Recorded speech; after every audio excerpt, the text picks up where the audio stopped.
Minimum 10 లక్షలు ఖర్చు పెట్టిందే మనకి ఇంటీరియర్స్ రెడీ అవ్వదు. అలాంటిది ఒక బెడ్ కూడా మనం ఎంత ఆలోచించాలి. అది ఇంటీరియర్ ప్రోడక్ట్ లాగా ఒక మంచి డెకార్ ప్రోడక్ట్ దొరికితే బెడ్ ఎంత బాగుంటుంది చూడటానికి. చూడండి ఇది ఒకసారి, ఇదంతా కూడా చిన్న చిన్న డెకార్ ప్రోడక్ట్ పెట్టుకొని, అలాగే ఈ డోర్స్ ఏవైతే ఉన్నాయో ఇలా ఓపెనింగ్ అంటే ఏదైనా ఐటమ్ పెట్టుకునేటట్టు ఈజీగా ఉండి, అలాగే హైడ్రాలిక్ మోడల్లో అంటే ప్రతి ఒక్క ప్రోడక్ట్ కూడా ఏదైనా లోపల పెట్టుకోవాలన్నా బెడ్షీట్స్ ఇవన్నీ మేము చూడండి ఎన్ని రకాలు పెట్టున్నామో.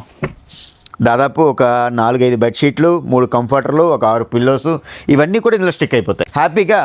అంటే ఒక డబుల్ బెడ్రూమ్ ఉన్న వాళ్ళు కబోర్డ్ సైజ్ చిన్నగా ఉన్నా సరే మంచిగా ఇలాంటి ప్రోడక్ట్ కొనుక్కున్నారనుకోండి, స్టోరేజ్ అంతా కూడా మీకు లోపలికి వెళ్ళిపోతుంది. ఇల్లు కూడా చాలా నీట్గా ఉంటుంది, మెస్సీగా మీకు ఉండదు అనమాట. చాలా నీట్గా ఉంటుంది ఇల్లు అంతా కూడాను. సో ఇలాంటి ఒక ప్రోడక్ట్ అనేది తీసుకుంటే చాలా అందంగా ఉంటుంది ఇంట్లోన. అయితే కాస్టింగ్ వైజ్ వచ్చేటప్పటికి అందరూ ఆలోచిస్తారు, బట్ ఇది యాక్చువల్లీ 25,000 రూపీస్. అది మీ దగ్గర పాత బెడ్ ఏదైనా ఉన్నట్టయితే ఎక్స్చేంజ్ బెనిఫిట్లో మీకు 3,000 రూపీస్ వస్తుంది. చిన్న విషయం కాదండి, 3,000 రూపాయలు మీకు ఎక్స్చేంజ్ బెనిఫిట్ వస్తూ 22,000 రూపీస్కే హైడ్రాలిక్ ఇలాంటి ఒక డెకార్ ప్రోడక్ట్, అలాగే గ్లోజిన్ లామినేట్తో ఉన్న ఈ ప్రోడక్ట్ వస్తుంది. మీకు చాలా అందంగా ఉంటుంది అండ్ మీ కంప్లీట్గా మీ బెడ్రూమ్ తాలుగా లుక్ అంతా కూడా చేంజ్ అయిపోతుంది ఈ ఒక్క బెడ్ మీరు ఇంట్లో పెట్టుకున్నట్టయితే. అలాగే తగుడు ఫర్నిచర్ అకౌంట్ని ఫాలో చేస్తుండండి. ఇంకా మంచి మంచి ఆఫర్స్, మంచి మంచి ప్రోడక్ట్స్ మీకు చూపిస్తూనే ఉంటాము.